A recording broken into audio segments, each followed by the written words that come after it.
6:47 a.m. on November 30th, while much of Britain was still waking under a pale winter sky, a single sentence from Kensington Palace sent a jolt through the country. Prince William had finalised his position regarding the Duchess of Sussex. There were no details, no softening, just a cold, undeniable signal that something irreversible had occurred. The announcement hit the airwaves before sunrise, but what made it truly stunning was not the timing, it was the tone. Royal statements are usually padded with diplomacy, careful phrasing, or a hint of optimism. Yet this one carried none of that. It was sharp, clinical, and heavy, suggesting that the decision had been debated, resisted, and ultimately forced into the light. Across the UK, early commuters slowed their steps as the breaking news scrolled across their phone screens. A delivery driver in Birmingham muttered, "This is serious," while a woman waiting for a bus in Glasgow whispered, "Something must have gone terribly wrong." Meanwhile, on the east coast of the United States, where it was just past midnight, CNN anchors stared into the camera with wide eyes, repeating the words. Prince William had made a tragic announcement about Meghan, and it was worse than expected. The reaction was immediate because everyone understood this was not just another chapter in the long saga of royal tension. William does not speak unless the matter touches the stability of the crown. For him to issue such stark words meant that weeks, if not months, of internal pressure had reached a breaking point.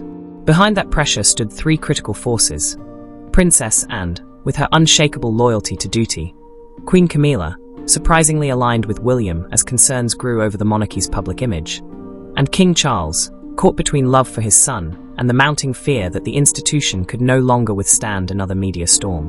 What had happened behind those palace walls during the final days of November, and what drove William to a decision so painful, so public, and so irreversible? The story leading to this winter morning is far more tangled, tragic, and consequential than the announcement alone could reveal. To understand how everything collapsed by November 30th, we must return to the quiet, uneasy weeks that preceded it, when small details began shifting inside the royal household, and William, who rarely acted without careful deliberation, found himself carrying a burden far heavier than duty alone. Throughout early November, King Charles had been under mounting strain, while the palace released only minimal information to the public. Senior aides quietly adjusted his schedule, citing the need to reduce unnecessary stress, which in turn placed more responsibility on William, who was already balancing state duties, family life, and rising tensions within the monarchy. At first, he believed the turbulence was temporary, assuming the winter calm would settle disputes, as it often had in years past, but this time felt different. For months, a subtle but unmistakable pattern had been forming. American media outlets circulated dramatic narratives about Meghan reclaiming her lost role and preparing a public reinvention, while British commentators grew increasingly frustrated with what they described as unending Sussex turmoil overshadowing the Crown's priorities. The divergence between the two countries' interpretations created a narrative vacuum, one that Meghan's team seemed ready to fill. Inside Kensington Palace, William received multiple briefings highlighting a troubling trend. Anonymous sources were feeding US talk shows and digital outlets with new angles on Catherine, the royal family, and Meghan's past grievances. Most of the stories were exaggerated, some outright false, yet all were strategically timed to coincide with major royal events. Engagements were being manipulated in a pattern that had not gone unnoticed, and by late November, government pressure began to mount. The Foreign Office discreetly warned the palace that renewed transatlantic drama was complicating communications with diplomatic partners, and a senior minister, in a private note, emphasized the need for internal consolidation of messaging. Polite in tone but clear in meaning, the message signaled that the Crown had to regain control of the narrative before it spilled into international relations. Amid this growing tension, two figures observed the situation with increasing concern. Princess Anne, who viewed the chaos as a violation of the discipline she had upheld her entire life, and Queen Camilla, who feared that ongoing conflict could destabilize Charles at a vulnerable moment. For very different reasons, both women reached the same conclusion: William had to act. By the final week of November, the strain was unmistakable, felt by staff, advisors, and even the usually unshakable Catherine. And as winter closed in, William realized that silence could no longer protect the Crown or his family. The first clear sign that the situation had crossed a dangerous line came not from a headline or leak, but from a late evening briefing Princess Anne received inside the Frogmore Library, a room traditionally used for reviewing sensitive documents. That night, the chill in the room seeped into the walls, making every word feel heavier. Trained her entire life to detect even the faintest shifts within the monarchy, and carefully studied a stack of reports laid out before her, with a summary prepared by the Royal. The Communications Monitoring Unit had prepared a detailed report highlighting a pattern emerging across several US-based media platforms, revealing coordinated talking points that suggested Meghan was preparing a major humanitarian relaunch, paired with subtle insinuations that the royal family was holding her back. Nothing was directly attributed to Meghan, but the language was unmistakably aligned with her previous media strategies. Princess, and cautious and deliberate as ever, did not jump to conclusions, yet she recognized when a narrative was being manufactured. The second warning came the following morning, when William received a confidential digital packet through the palace's secure network. It contained screenshots, timestamps, and analyses showing that multiple podcasts and late-night American shows had begun referencing Buckingham Palace sources that did not exist. Some claims were harmless, but others suggested tension between Catherine and senior staff. One segment even implied Catherine had caused an internal rift that William was secretly frustrated with. William stared at the screen long after finishing, his hands tightening slightly though his face remained composed. "He won't say it," a staffer whispered outside his office, "but this is the first time I've seen him look tired." Then came the winter briefing document, the spark neither William nor and could ignore. Surfacing unexpectedly and passed anonymously to a mid-level aide who immediately recognized its sensitivity. The document outlined a proposed year-end media campaign intended to redefine Meghan's royal history, framing her as a misunderstood figure whose attempts to modernize the monarchy had been stifled by. The document outlined a media campaign written in polished American PR style, complete with distribution plans for TV interviews, op-eds, and a year-end documentary pitch. It wasn't the content that troubled William, it was the timing. The campaign was scheduled to launch during Christmas week, the most symbolically significant season for the monarchy, and the one period when tradition mattered more than controversy. Princess Anne reviewed the document that afternoon, and froze when she reached a subsection suggesting strategic opportunities to address mismanagement of royal charitable initiatives. That line wasn't a critique, it was a subtle, unmistakable attack aimed at Catherine, and Anne, fiercely protective of her, felt a cold resolve harden inside her. That evening, she met William privately in the Windsor Winter Corridor, a long, dim passageway where the heating never quite balanced the chill. They walked slowly, speaking in low voices, as Anne explained the implications.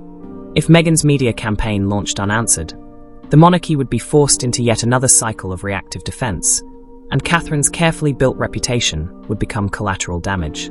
William listened silently, jaw tight but expression controlled, exhaling once through his nose, the breath visible in the cold. "Who else knows?" he asked. "Camilla," Anne replied. She had reviewed the document that afternoon. William stopped walking. Camilla's involvement changed everything. For decades, Camilla had long been a polarizing figure, but in recent years she had become unexpectedly protective of Charles's stability, understanding better than anyone how damaging uncontrolled narrative storms could be. She had lived through them. If even Camilla was alarmed, the threat was real. Later that night, in a quiet moment inside Clarence's house, she approached William privately, her voice low and steady, edged with the weariness of someone who had survived her own media battles. "It's starting again," she said. "Different faces, same tactics, and your father cannot endure another season like this." It was the first time Camilla openly aligned herself with William on a matter involving Meghan. The final confirmation that something had gone irreversibly wrong came from the Foreign Office, which sent an encrypted message to William stating that escalating US media narratives were beginning to complicate diplomatic communications. The wording was cautious, but the meaning was unmistakable. The monarchy's internal conflict was spilling into international perception. By the time November 30th arrived, the signs were no longer subtle, they were glaring. For William, guardian of the crown's future, son of a worried king, and husband unexpectedly drawn into the storm, it became clear that silence would only allow the narrative to grow more dangerous. A decision had to be made, and the tension that had been quietly building throughout November finally broke open inside the 844. The meeting took place in a room at Buckingham Palace steeped in history, one that had witnessed delicate negotiations with world leaders, but rarely the kind of family reckoning now unfolding. Outside, the winter wind pressed against the tall windows, rattling the frames with a faint, steady rhythm, while inside the air felt even colder. William sat at the head of the long table, a stack of documents before him.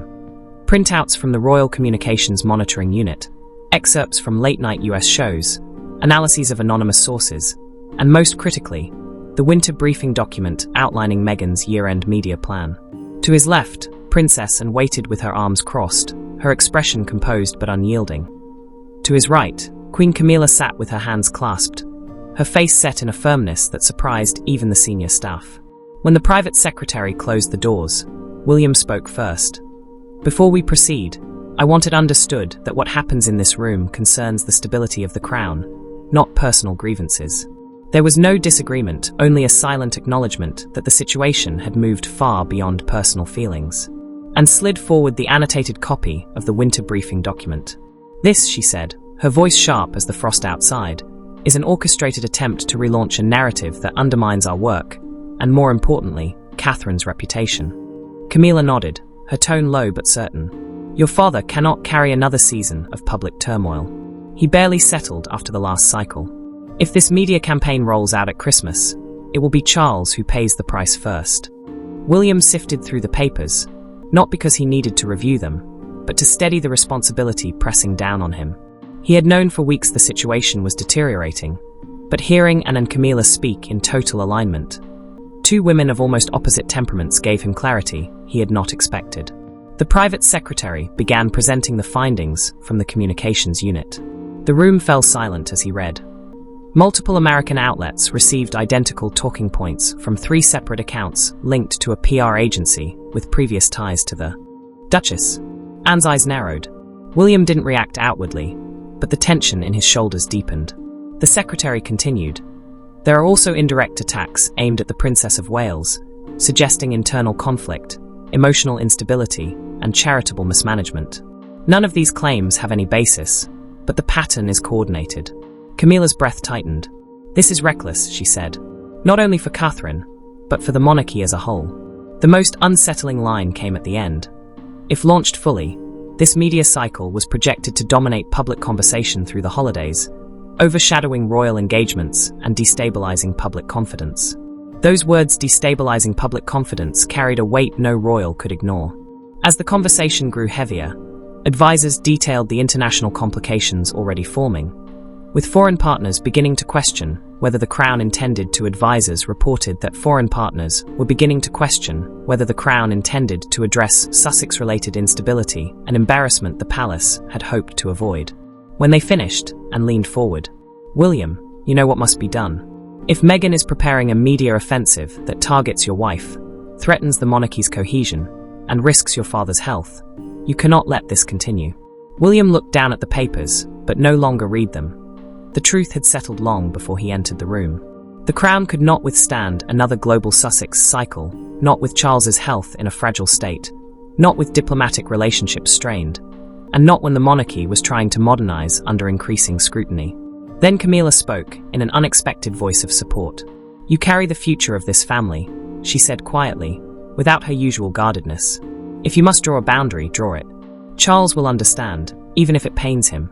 It was the first time she had openly urged him toward decisive action. The room fell silent, the winter wind howling softly along the palace stone. William finally lifted his gaze. "I will act," he said, "but this decision must be final. No half measures, no ambiguities." Staff immediately began drafting potential statements, testing language that balanced firmness with dignity. William rejected drafts that were too harsh or too vague. He did not want sensationalism, he wanted clarity. By late evening, the final statement was nearly complete. The plan was simple. At 6:47 a.m. on November 30th, Kensington Palace would release a message confirming William's position on Meghan, ending the uncertainty that had consumed the Crown for months. As staff dispersed, William stood alone in the dim light of the 1844 room, aware that in a few hours every newspaper from London to Los Angeles would dissect his words. Yet he also knew he had no choice. The monarchy could not move into December with unresolved fractures. The morning of November 30th arrived with a brittle stillness, the kind that settles just before something breaks. Frost clung to the stone pillars outside Kensington Palace, thin as glass and just as fragile. Inside, behind the heavy curtains of his private study, Prince William stood alone, reviewing the final draft of the announcement he had spent the past 12 hours perfecting. Though the decision had been made the night before in the 1844 room, its weight did not fully settle until this moment. In the pre-dawn quiet, William felt the enormity of what he was about to do. Publicly draw the firmest line the monarchy had taken against Meghan since the Sussex departure in 2020, and do so not with anger, but with devastating clarity. Just after 6:30 a.m., Princess Anne arrived at the palace. She did not ask if William was certain. One glance at his expression told her everything. Placing a hand on his arm, a rare gesture for someone so famously reserved, she said, "It's time." It was the closest she came to giving permission, though William did not need it. At 6:42 a.m., Queen Camilla entered quietly, wrapped in a dark winter coat. Queen Camilla's presence in the room was unexpected. She had already voiced her support the night before, but now she wanted William to know she stood with him in this final moment, not for politics, not for strategy, but because she believed Charles's well-being depended on ending the cycle of public turmoil.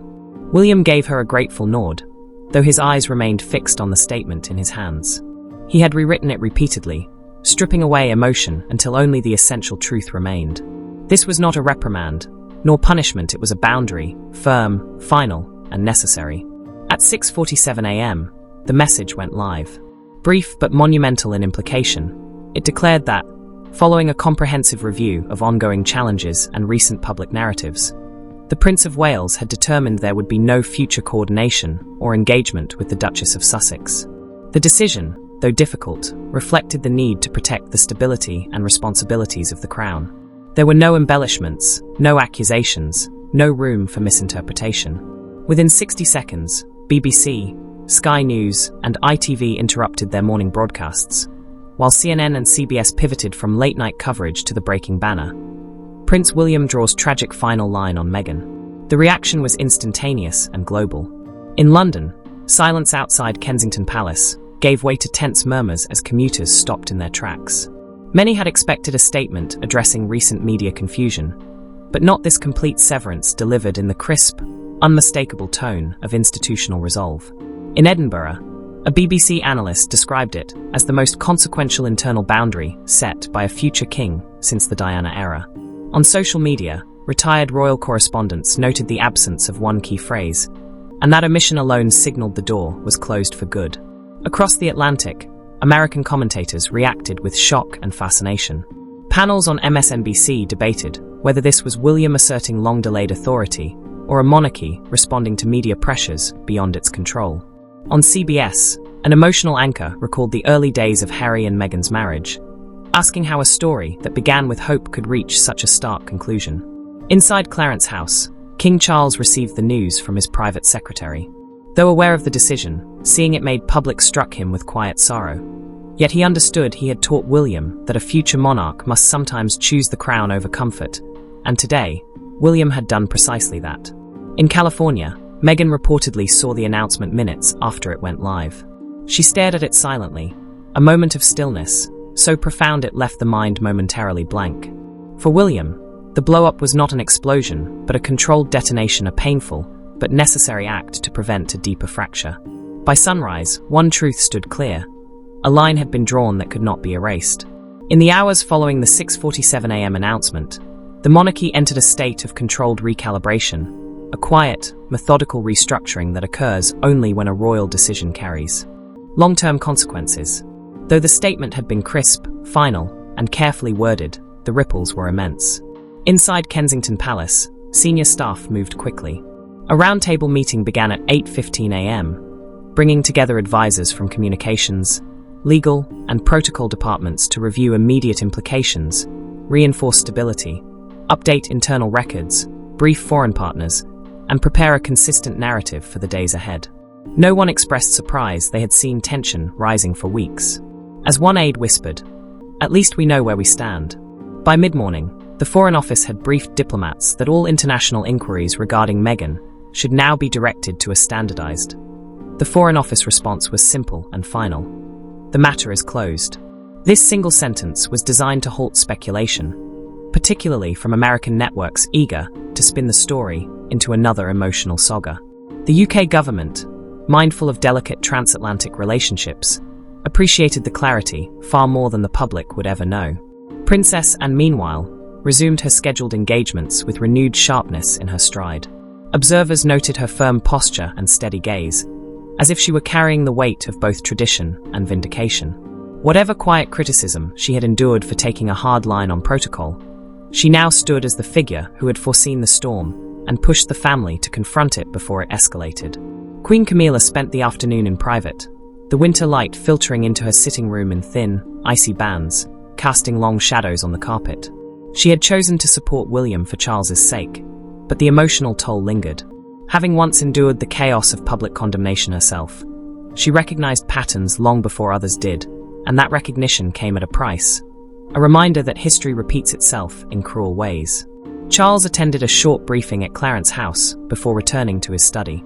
Staff reported that he looked drained but calm, absorbing the consequences of the decision he had silently authorized.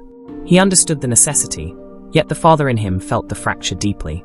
His hope had always been for a quieter family chapter, one where wounds healed slowly, but leadership rarely allows such comfort. Public reaction split sharply along familiar lines. In the UK, particularly among viewers over 50, the announcement was seen as overdue. Calls to BBC Radio reflected a sentiment that the monarchy had been too patient, too accommodating for too long, with stability needing to come before sentiment. In the United States, however, the narrative fractured. Morning talk shows debated William's resolve, with some calling the move courageous and others questioning whether the monarchy was closing the door on reconciliation. Premature as some reactions may have been, one theme emerged from nearly every panel. Catherine's dignity had become a symbol of steadiness during an era of relentless noise. By nightfall, the crown had shifted into a new alignment, quieter, more defined, more resolute. The announcement had not merely ended speculation. It had redrawn the boundaries of the royal family itself. By the time the winter sun slipped behind London rooftops on November 30th, the palace grounds had settled into a deep, reflective quiet. The air was crisp, lamps glowed against the cold, and for the first time in months, the monarchy seemed to stand on steadier ground.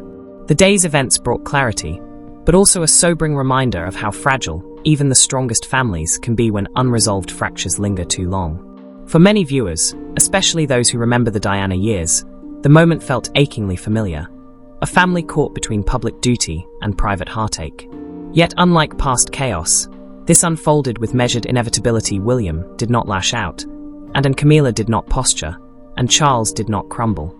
Instead, the decision came with quiet, heavy wisdom, the kind born of experience, the understanding that not every conflict can be reconciled, and not every relationship salvaged, no matter the desire. Beyond Buckingham Palace, this story speaks to a universal truth. Boundaries are often mistaken for harshness, but sometimes drawing a line is the most compassionate act, whether for oneself, a family, or an institution. William's decision reflects the realization that peace cannot be built atop instability, that protecting loved ones sometimes requires confronting the forces that threaten them, and that clarity is often the only path forward. Families across the world, far from cameras and commentary, face similar crossroads. When someone repeatedly brings turmoil into a household, there comes a moment to choose stability over sentiment, not in anger, but in exhaustion, heartbreak, and the hope that something healthier can emerge. Meghan's journey, shaped by reinvention, resilience, and rebellion, serves as a reminder that reinvention becomes dangerous when it depends on rewriting others' narratives, untethered from responsibility. Today illustrated that even the most powerful stories eventually meet boundaries they cannot cross. For the monarchy, this winter chapter marks a turning point defined not by spectacle, but by resolve and steadiness. Camilla's unexpected firmness, Charles's quiet ache, and William's unwavering clarity have reshaped the path forward. The crown has chosen stability, letting go of what could no longer be repaired. The lesson is simple yet profound. Closure is not defeat. It is maturity, the wisdom to protect the present rather than chase an irretrievable past. And as the lights dim over the palace tonight, the story settles into a rare stillness. Not an ending, but a pause, a breath before the next chapter begins.